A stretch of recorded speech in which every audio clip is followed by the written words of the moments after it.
रमजान की रात थी। आसमान पर चांद अपनी ठंडी रोशनी बखेर रहा था। फ़ज़ाओं में एक अजीब सी सुकून बख्श खामोशी थी। घरों में इफ्तार की खुशबू अभी बाकी थी। बच्चे हंसी खुशी खेल रहे थे और बड़े कुरान और दुआ में मसरूफ थे। मगर लाहौर के एक पुराने महल्ले में एक नया शादीशुदा जोड़ा, अहमद और आयशा, अपने कमरे में खामोश बैठा था। खामोशी आम नहीं थी। अहमद के दिल में एक सवाल गर्दिश कर रहा था जो उसे बेचैन कर रहा था। इसने हिचकिचाते हुए आयशा की तरफ देखा और आहिस्ता से कहा, आयशा, एक बात है जो दिल में बार बार आ रही है। क्या रोजे की हालत में मियाँ बीवी के दरमियान कुर्बत जायज़ है? कहीं हम नादानी में कोई ऐसी गलती ना कर बैठें जिससे हमारा रोजा ज़ाय हो जाए। ये सुनकर आयशा भी खामोश हो गई। इसके दिल में भी यही सवाल था, मगर ज़बान पर न लाती थी। आखिरकार उसने नरम लहजे में कहा, अहमद, ये बात मेरे दिल में भी आई थी। बेहतर है कल मस्जिद जाकर मौलाना साहिब से पूछ लेते हैं ताकि दिल मुतमईन हो जाए। अगली सुबह सहरी के बाद अहमद मस्जिद गया।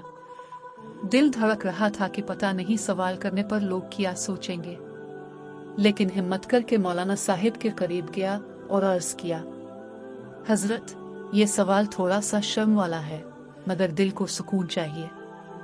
क्या रोजे की हालत में बीवी से कुर्बत जायज है? मौलाना साहब ने मुस्कुराकर अहमद को करीब बिठाया और फरमाया, बेटा, ये कोई शर्म की बात नहीं, दीन हर सवाल का जवाब देता है। कुरान मजीद में सूरत अल-बकरा की आयत 187 में अल्लाह ताला ने वाज़े फरमाया, यानी रोजे की रातों में अपनी बीवियों से कुर्बत करना तुम्हारे लिए हलाल कर दिया गया है।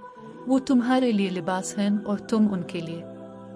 मौलाना साहब ने बात जारी रखी, बेटा, दिन के वक्त जब रोजा होता है तो बीवी से ताल्लुक रखना जायज नहीं। नबी करीम के पास एक सहाबी आए जिन्होंने रोजे की हालत में अपनी बीवी से ताल्लुक कायम किया था।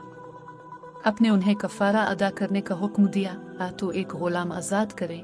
अगर ये मुमकिन ना हो तो मुसलसल 60 रोजे रखें, और अगर ये भी मुमकिन ना हो तो 60 मिस्कीनों को खाना खिलाएं। बुखारी और मुस्लिम। ये सुनकर अहमद के दिल को सुकून मिला। वो घर आया और आयशा को सब बताया। दोनों ने अल्लाह का शुक्र अदा किया कि उन्हें बरवक्त इल्म हासिल हुआ। रमजान के दिन गुजरते गए। सहरी में दोनों उठते, नमाज पढ़ते, दिन भर रोजा रखते और इफ्तार पर शुक्र अदा करते। लेकिन यह सफर आसान नहीं था।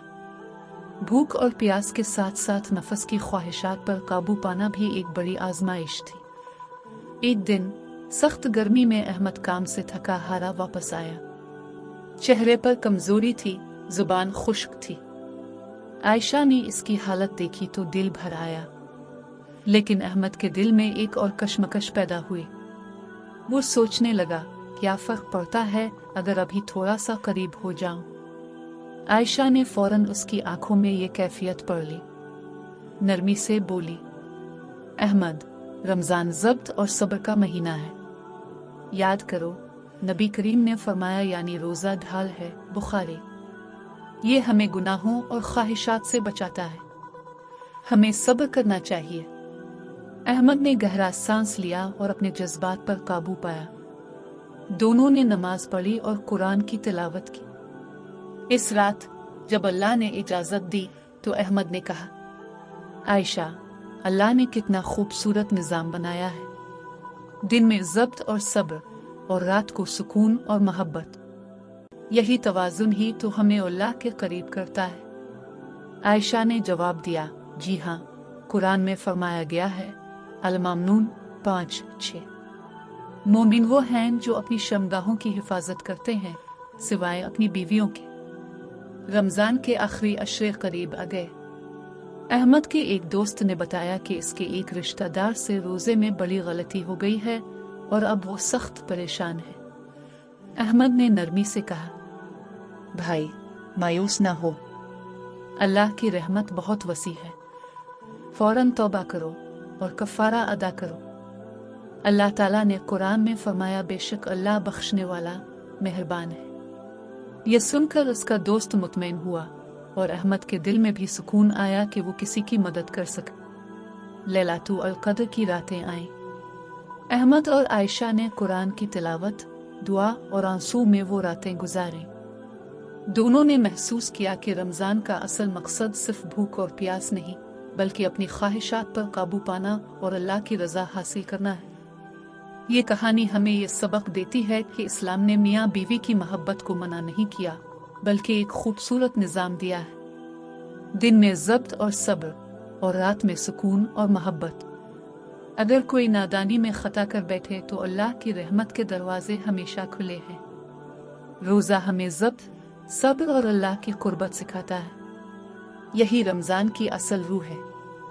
اگر آپ کو یہ کہانی دل کو چھو گئی ہو اور آپ مزید ایسی کہانیاں سننا چاہتے ہیں جو قرآن و حدیث کی روشنی میں زندگی کے مسائل کا حل دیتی ہیں، تو ابھی ہمارے چینل اسلامک کو سبسکرائب کریں، لائک کریں، شیئر کریں اور کمنٹس میں بتائیں کہ یہ کہانی آپ کے دل کو کہاں چھو گئی۔ اللہ ہم سب کو رمضان کی اصل روح کو سمجھنے اور اپنی زندگی کو ایمان کی روشنی سے بھرنے کی توفیق دے۔ آمین۔